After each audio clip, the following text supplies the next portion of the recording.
At a time when America was deeply divided by race and most black families were denied rights and opportunities, one man built a company that would survive for multiple generations. His name was Charles Patterson, a former slave who became a skilled blacksmith and later one of the country's most respected carriage makers. For a black American at that time, his success was impossible to imagine, and his fortune would grow into a prosperous family business.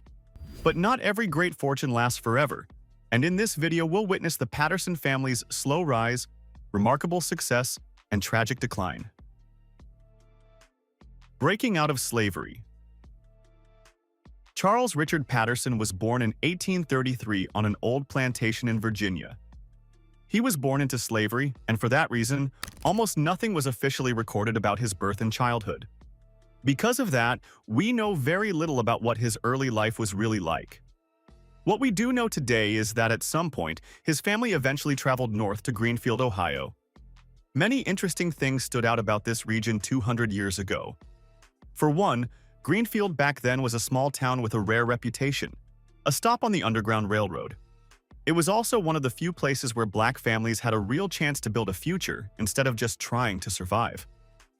As he grew older, Patterson learned to be a blacksmith. In the 1800s, that was one of the few jobs a skilled black man could realistically do. Because it was a trade that depended more on strength and skill rather than education and employment, he was allowed to work until he became very good at it. And that wasn't all. He worked in several carriage shops around Greenfield, doing the kind of hard work that builds both strong hands and a good name. And what happened next was unbelievable. Before long, Patterson wasn't just working at the forge anymore. In a few years, he would become the foreman, leading a business so successful that white workers in a mostly white town were taking orders from a black person who was once considered a slave. By 1873, Patterson would surprise the neighborhood once again by formally starting his own business. To pull this off legally, he teamed up with a white carriage builder named J.P. Lowe, and together they opened a company. This new company would have one main specialty: building horse-drawn carriages. Back then, automobiles and trains were still seen as a thing of the future, almost close to how flying cars are commonly thought of today. So before cars became the norm, most people with enough money to spare chose to travel by horses with carriages. The business did exceptionally well, and over time, Patterson would save up enough money to buy out Lowe. And by the 1890s, the company would carry only one name: C.R. Patterson and Sons. It was no longer just a small shop but a real company with his family name on the building and his sons working beside him. This was a time when very few black families owned massive businesses like this, yet the Patterson name stood proudly on the front door. Given how small the town was, news spread faster than newspapers. If one of Patterson's carriages left the shop with a weak axle or a loose wheel, people all over town would hear about it within days. And there was no room for poor work. Patterson built every carriage like his family's future depended on it, because in many ways it did. And while most people thought the company barely survived, the truth was that it prospered, doing so well that Patterson and Sons would quickly become one of the best-known carriage builders in the region.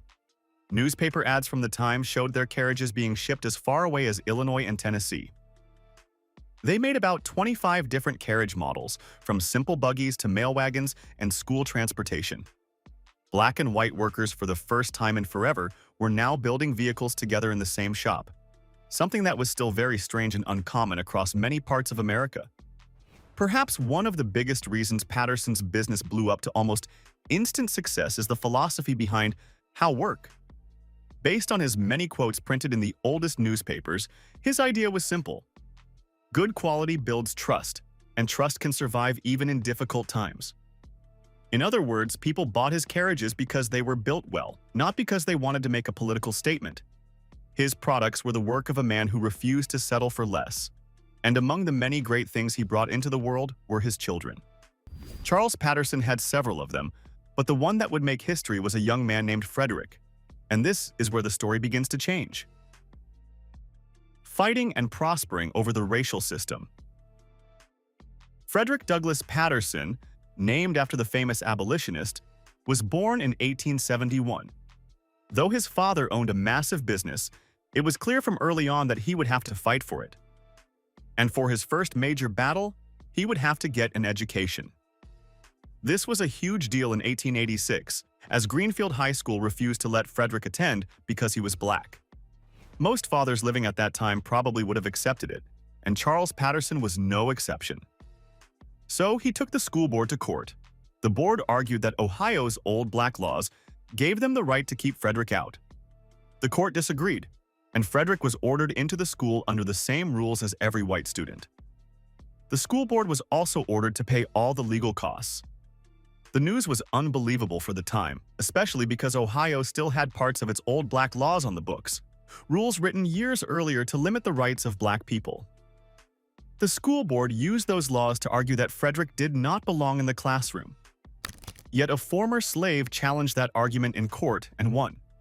For many, it was an open challenge to the idea that a black family's rights ended at the edge of a town, and thankfully, it wouldn't be the last. Frederick would go on to outclass everyone around him, graduating as valedictorian and finishing at the top of his class. Then he went on to do something even more remarkable. In 1889, he enrolled at Ohio State University and became the first black football player in the school's history. This was a college football team in the late 1880s, almost entirely white, with Frederick still lining up beside them. Later, his classmates elected him class president, and the pattern became clear at this point that nobody simply handed him success. He earned his place everywhere he went. And it was during this time in Columbus that he met the love of his life, Betty Esteline Postel. The two married not long afterwards. They had two children, Frederick Jr. and Postel, and both would one day work in the family business. That matters more than it first seems. This was not just the story of one man taking a chance on cars. It was the story of three generations, each building on what the last generation had started. Frederick left college before finishing his degree and spent 2 years teaching school in Louisville, Kentucky. But he kept feeling pulled back to the family business, a call that would later on define the rest of his life forever. In 1897, he couldn't take it anymore, and he returned to Greenfield and worked beside his father and his brother Samuel at C.R. Patterson and Sons. For more than 10 years, he learned the carriage business from the ground up, just as his father had learned blacksmithing years before. But sadly for him, tragedy was about to strike. In 1910, Charles Richard Patterson passed away, and the future of the company rested entirely on Frederick's shoulders. His father was 76 years old when he left them, and this was where many families were destined to fail. Family businesses at the time all worked by the same playbook where the founder dies, the market changes, and the next generation fails to keep up. But Frederick did something very few people expected, a decision that defined the future of transportation forever. Entering the car business. Frederick looked at the horse and carriage business that had made his family's name, and he realized its best years were already over. By 1910, a new millennium had fully arrived, and with that new era, cars were no longer just expensive toys for rich people. Owning and selling cars were becoming a real business, and Frederick could see that change happening on the streets of his small town in Ohio. Instead of holding on to what had worked for 40 years, he started getting the company ready for a future his father never lived to see. In 1913, he placed his first newspaper ad offering car repair services along with the usual carriage work. Though they were literally moving from carriage to automobile, to most people, it still seemed like a small change that most people would never notice. After all, it was a gradual arrangement. The company was still offering its old services, but it was the first step toward one of the boldest business moves in American history. Over the next 2 years, Frederick and his workers had to teach themselves how to build cars, and they did it the hard way by fixing cars made by other companies. They studied engines and how frames worked. They had one major threat on the horizon if they'd ever make it big. And that massive threat was Ford. They were one of the leading brands in the auto business, so to make sure the lesser company had a fair chance at play, they closely studied the mechanism behind Ford's Model T, what made it work, and where they believed it could be better. Then, on September 23, 1915, the very first Patterson Greenfield automobile rolled out of the small factory on North Washington Street. This was a historic moment for many reasons. Looking back at how this company was started by a man who had been born into slavery, it's incredible to see how the company had evolved under his son. Frederick had proven himself by becoming the only black-owned car maker in the United States. He wasn't just among the first, but was also the only one. No other black-owned company in the country was building cars like this. As we'll see, the reviews couldn't deny this either. The car was not a gimmick. Far from it. Rather, every bolt and function showed it was a real automobile built with care. The Patterson Greenfield used a 40-horsepower, 4-cylinder Continental engine and could reach speeds of about 50 miles an hour, which was very competitive in 1915. It sold for $850, and people at the time said it was built better than Ford's Model T, with stronger craftsmanship and more attention to detail. That was because every car was still put together the old way. Frederick and his people had learned how to build cars entirely by hand through skilled workers who cared about every part they made. They took great pride in their work, as expected. But that would also become their biggest problem. That pride is exactly what made it so hard to survive. The hard truth often left out is that not every triumphant story has a happy ending. By 1915, Henry Ford had already spent years improving his moving assembly line, ready to ditch the handcraft he and his men had learnt. Making cars by hand was one of the leading reasons why their automobiles were loved by customers. But Frederick believed that in order to properly compete with Ford, they would have to make automobiles at the same level of speed and efficiency. That one idea changed manufacturing forever. Ford had years of experience before Frederick even entered the car business. Ford's factories could build a Model T much faster than Patterson's workers could finish one hand-built car, and that showed in the price. Some years, a new Model T cost less than half as much as a Patterson Greenfield. It did not matter that the Patterson car was better made. The reality was that craftsmanship could never beat an assembly line when both companies were trying to sell to the same everyday families. Yet that wasn't the only problem Frederick was dealing with. As it turned out, Patterson was not only fighting Ford. During the 1910s, hundreds of small car companies opened across the United States. Many were started by skilled mechanics and carriage builders who saw the same chance Frederick did. Almost all of them failed for the same reason. They could build one great car at a time, but they could not build enough cars fast enough or cheap enough to compete with the biggest factories. Patterson's company was not the only one that struggled because of this, but it quickly became one of hundreds of businesses caught in an industry that was changing faster than almost anyone understood. In the short term, Patterson's company was doing very well, but in the long term, it was clear that his company had been on the wrong side of one of the biggest changes in business history. For that reason, no amount of skill, effort, or reputation could change their eventual outcome. Would they be able to overcome this moment of uncertainty? The triumph before the fall. Between 1915 and about 1918, the company had only managed to build around 150 Patterson Greenfield cars. As far as anyone knows, not a single one still exists today. Every real piece of proof that these cars were ever built has disappeared.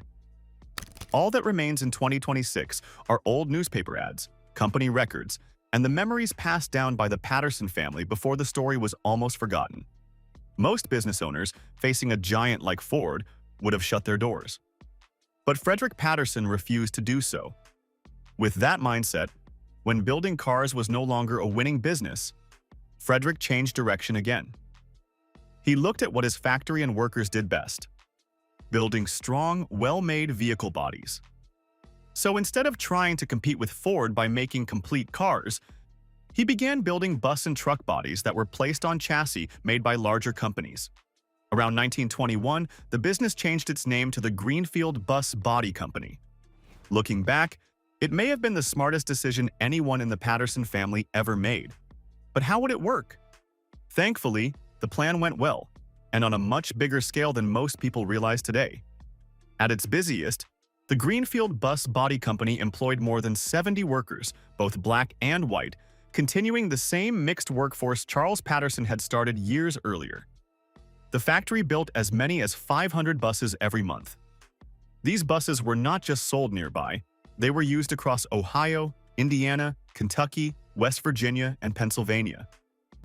At one point, about 1 out of every 3 school buses in that region came from this single factory, started by a man who had once been born into slavery.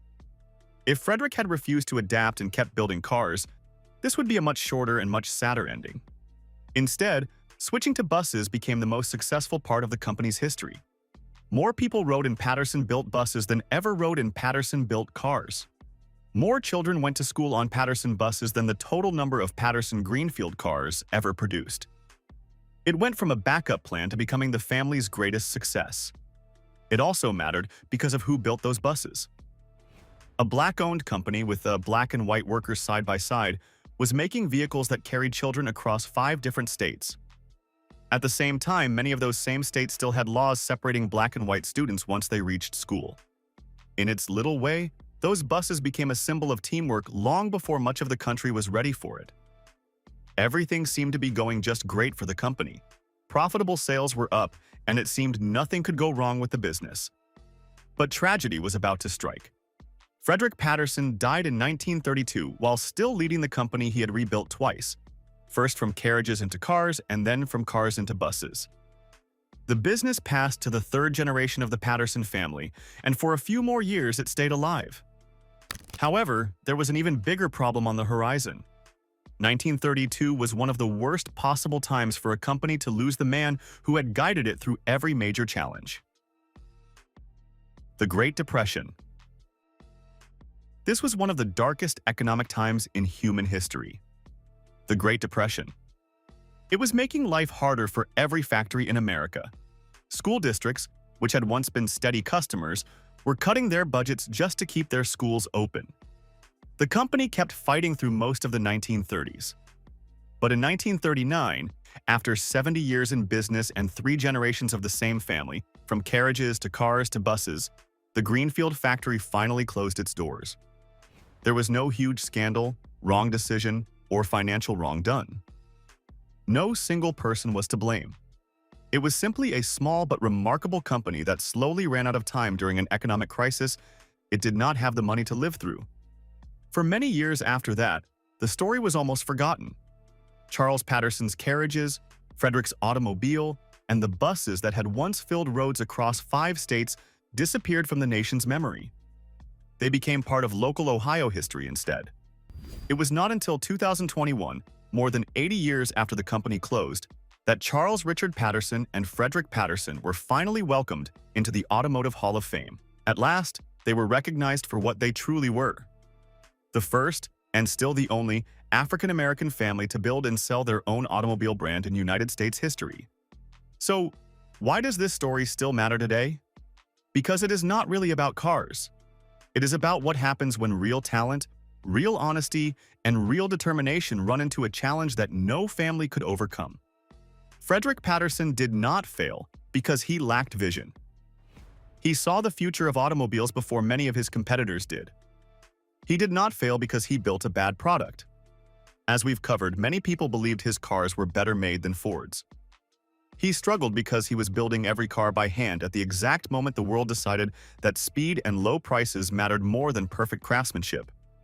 And when that dream ended, he did not quit, but chose to change the business from building cars to building buses. That decision turned a small family company into a regional manufacturing leader that outlived his father, outlived the automobile business, and came surprisingly close to surviving the Great Depression as well. Looking back more than 100 years later, it is easy to think the Greenfield factory was always going to close in 1939. But nothing about this family's story was guaranteed. A man born into slavery was never expected to own a manufacturing company. A black teenager was never expected to beat his own school board in court in 1886. And a small family business in rural Ohio was never expected to become the only black-owned automobile company in America. And it certainly was not expected to survive that setback and come back even stronger by building 1/3 of the school buses across 5 states. Every one victory happened because someone in the Patterson family refused to accept the ending history expected for people like them. That is the real ending of this story. It is not the story of a car company that failed.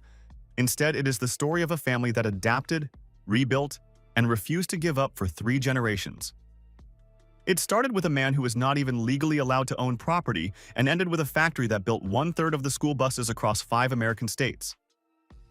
The cars are gone as of 2026. Not one of the 150 Patterson Greenfield automobiles is known to still exist anywhere in the world, but the family's decision to keep building, keep adapting, and never disappear lasted far longer than the cars themselves. It outlasted the Depression for a while and would finally earn them a place in the Automotive Hall of Fame, where they should have been honored many years earlier. It was a huge success that tragically got choked out by the things around it. If more people knew this story the way they know Henry Ford's, it would perhaps be remembered as one of the greatest business stories in American history. And now you do. Many other social, racial, and economic constraints led to the company's demise, but we'd love to hear them from you in the comments below. Tell us what you think. Was Frederick right in his decisions? Would he have kept the company alive through the Depression stranger than ever? Let us know. Also, don't forget to like, share, and subscribe to Black Status for more videos like this. Now click on the next video shown on your screen. You will enjoy it. Until next time, take care.